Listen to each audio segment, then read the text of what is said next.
இந்திரா கிச்சன்லேருந்து இந்திராமா பேசுகிறேன். இன்றைக்கி நம்ம என்ன செய்ய போகிறோம்னா மைதா நெய் பிஸ்கெட்டுங்க. அது எப்படி செய்யலாம்னு வாங்க வீடியோக்குள்ள போய் பார்க்கலாம். 1/2 கிலோ கரெக்டாக 1/2 கிலோ மைதாங்க ஜலிச்சு எடுத்து வச்சுருக்கேன். அதுக்கு கொஞ்சமாக உப்பு சேர்த்துக்கலாங்க.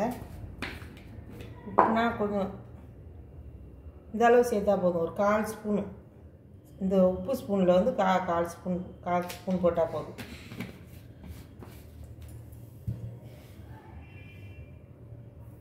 இப்போ அதுக்கு 1/2 கிலோ மைதாவுக்கு 1/2 கப்பு மெஷர்மெண்ட் கப்பில் 1/2 கப்பு சர்க்கரை, வெள்ளை சர்க்கரை. இப்போ அதையும் இந்த உப்பையும் நல்லா கலந்து விட்டுக்கலாம். கலந்து விட்டுட்டு நெய் 1/4 கப்புங்க. 1/4 கப்பு எடுத்து வச்சுருக்கேன். அந்த ஸ்பூன் கணக்கில் வரும் ஒரு 5.5 ஸ்பூன் 6 ஸ்பூன் வருதுங்க.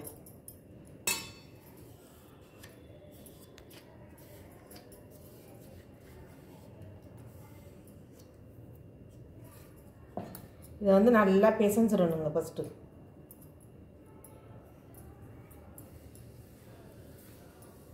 எல்லாம் நல்லா கலந்து விட்டுக்கோங்க. பொறுமையாக கையால் இப்படி தேய்ச்சி பிசையணும். அப்புறமா தான் தண்ணி ஊற்றி நம்ம பிசையணும். இப்போ நல்லா கலந்து விட்டுக்கலாம்.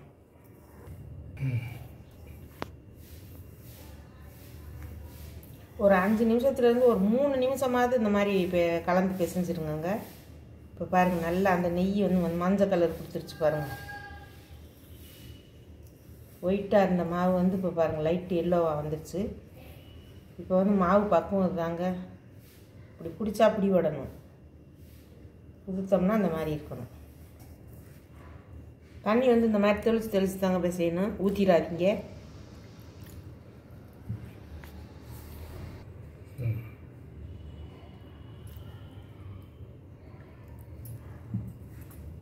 ஏன்னா சப்பாத்தி மாவு, பரோட்டா மாவு இதெல்லாம் பிசைகிறோம்ல, அதை விட இது கெட்டியாக இருக்கணுங்க மாவு. ஏன்னா தண்ணி ஊற்றி பிசையும் போது ரொம்ப கவனமாக பிசையணும்.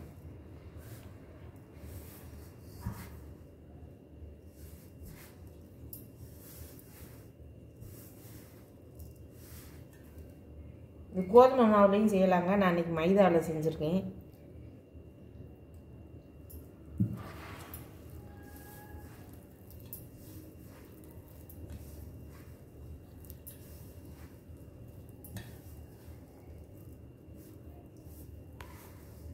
பாருங்கள், சட்டியில் ஒட்டாமல் நல்லா பாருங்கள், நல்லா பிசைஞ்சாச்சு. இந்த மாதிரி பிசைஞ்சு வச்சுருங்க. நம்ம சப்பாத்தி மாவை விட கொஞ்சம் கெட்டியாக தாங்க இருக்கணும். அப்புறம் கொஞ்சம் ஊறுச்சுன்னா கரெக்டாக பதம் வந்துடும். இந்த பக்குவத்துக்கு கொஞ்சம் நேரம் ஒரு 5 நிமிஷம் 10 நிமிஷம் வரைக்கும் ஊற வைங்க. இப்போ பாருங்கள், அந்த மாதிரி கட்டுரு தாங்க, காய் வெட்டுற கட்டுரு தான் வச்சுருக்கேன். பூரி கட்டை இல்லை, அதனால நான் கிச்சனில் தான் வச்சு தேய்ப்பேன். ஆனால் அங்கே கொஞ்சம் வெளிச்சம் கம்மியாக இருக்குது. ஆனால் டைனிங் டேபிளில் வச்சு இந்த அரிசியெல்லாம் வரதில்ல, அந்த மூட்டை அரிசி வர்ற மூட்டை, அந்த கோணி, அதை கட் பண்ணி போட்டிருக்கேன் மாவு சிந்தாமல் இருக்கிறதுக்கு. இப்போ வாங்க எப்படி செய்கிறேன்னு பார்க்கலாம். மாவு நல்லா உப்பி வந்துடுச்சு பாருங்கள். சூப்பராக உப்பி வந்துடுச்சு. நம்ம இதை லைட்டாக இன்னொரு வாட்டி பிசைஞ்சு விட்டுக்கலாம். சர்க்கரையெல்லாம் போட்டிருந்தோம்ல, அது நல்லா ஊறி இருக்கும். அதை திருப்பி ஒரு வாட்டி பிசைஞ்சிட்டோம்னா கரெக்டாக வந்துடும். இந்த மாதிரி மாவு எடுத்துக்கோங்க. நான் இப்போ கோதுமை மாவு தாங்க எடுத்துருக்கோம். இது தடவிக்கிறது கோதுமை மாவு தான் எடுத்துருக்கேன்.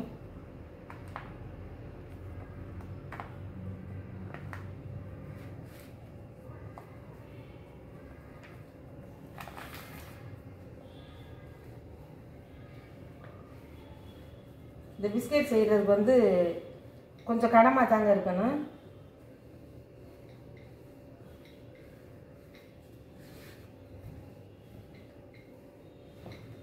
பாருங்கள், இந்த அளவு வரணும்னு சொல்கிறேன்.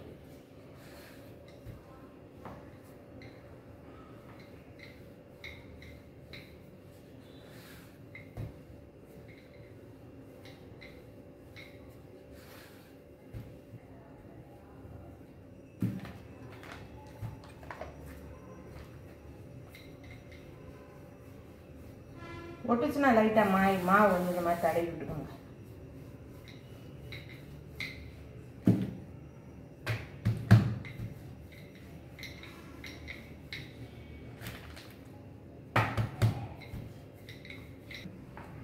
இப்போ வந்து பெருசாக இருக்குதுன்னு நினைக்காதீங்க. இது இந்த மாதிரி சைடில் இப்படி போட்டுருங்க. போட்டுட்டு நம்ம வந்து கட்டி வச்சு கட் பண்ணிக்கலாங்க.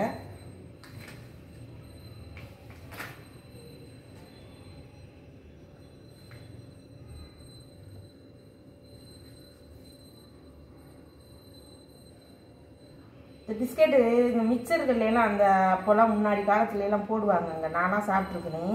மிக்சர் வாங்கையில் இந்த இனிப்பு இந்த பிஸ்கெட் வந்து போட்டு தருவாங்க. கொஞ்சம் இந்த மிக்சரோடு கலந்து சாப்பிடும்போது அந்த காரத்துக்கு இந்த இனிப்புக்கு சூப்பராக இருக்கும். இந்த மாதிரி யார் யாரும் அந்த மிக்சரில் கலந்து சாப்பிட்ருக்குறீங்கன்னு எனக்கு கமெண்டில் சொல்லுங்கள்.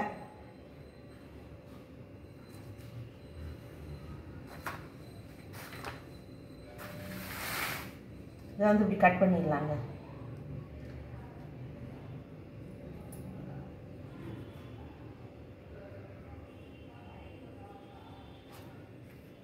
கோணி வந்து சுத்தமான கோணி தாங்க. அதனால வந்து நம்ம அதிலே அப்படியே தள்ளி விட்டுக்கலாம்.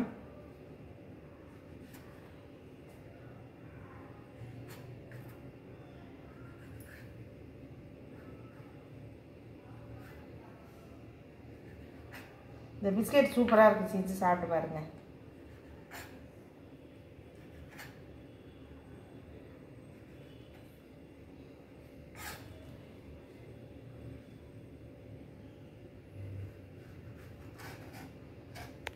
இதே மாதிரி எல்லாத்தையும் கட் பண்ணிவிட்டு நான் காமிக்கிறேன்ம்மா. கட் பண்ணி எடுத்தாச்சு பாருங்கள். சூப்பராக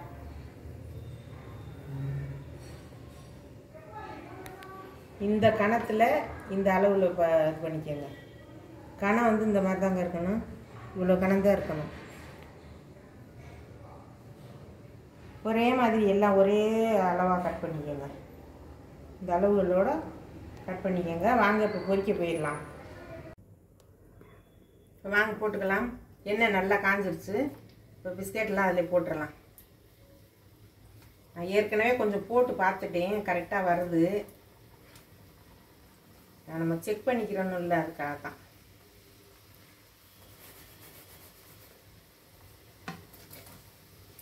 கையில் சுட்டுக்கிறான பொறுமையாக அப்படி தள்ளி விடுங்க. கொஞ்சம் கொஞ்சமாக போட்டு போறீங்க. அப்படி தான் நல்லா பொரி வரும், உப்பி வரும். இந்த 2 பாதியாக போட்டுக்கலாம்.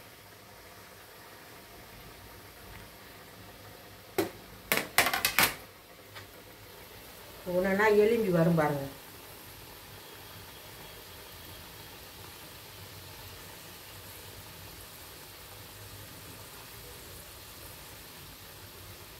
லைட்டாக கிளறி கொடுக்கலாம்.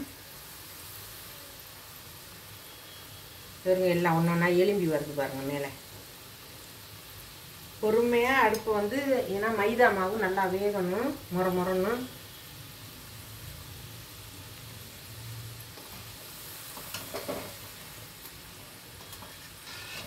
நல்லா உப்பி வருது பாருங்கள். அந்த மாதிரி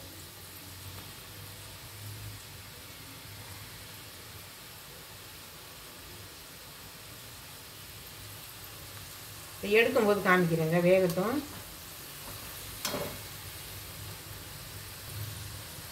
இப்போ எல்லாம் மிதந்து வந்துச்சு பாருங்க. அதுவாக உப்பி மேலே ஒன்றுன்னா அது வேக வேக அந்த உப்புசம் வரப்போது மேலே வந்துடும் பாருங்க. இந்த பிஸ்கெட் நல்லா இருக்குங்க. செஞ்சு சாப்பிட்டு பாருங்க. வேக வெட்டி எடுக்கும்போது காமிக்கிறேங்க. இப்போ பாருங்கள், பிஸ்கெட்லாம் செஞ்சு எடுத்தாச்சு பாருங்கள். சூப்பராக வந்துருக்குது. பிஸ்கெட் நல்லா உப்பி நல்லா வந்துருக்கு பாருங்கள். நல்லா இருக்குது. பிஸ்கெட் நல்லா இருக்குது. சூப்பராக இருக்குது.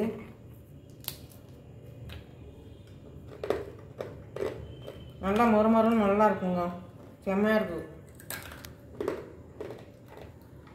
உங்களுக்கு கேட்குன்னு நினைக்கிறேன். நான் சாப்பிட்றது பொறுன்னு நல்லா இருக்குது. இதே அளவுகளோட இதே மாதிரி செஞ்சு சாப்பிட்டு பார்த்துட்டு உங்களுக்கு பிடிச்சிருந்ததுன்னா எனக்கு லைக் பண்ணுங்கள், ஷேர் பண்ணுங்கள், சப்ஸ்கிரைப் பண்ணுங்கள், பெல் பட்டனை கிளிக் பண்ணுங்கள். எனக்கு சப்போர்ட் பண்ணுங்கள். நன்றி, வணக்கம்.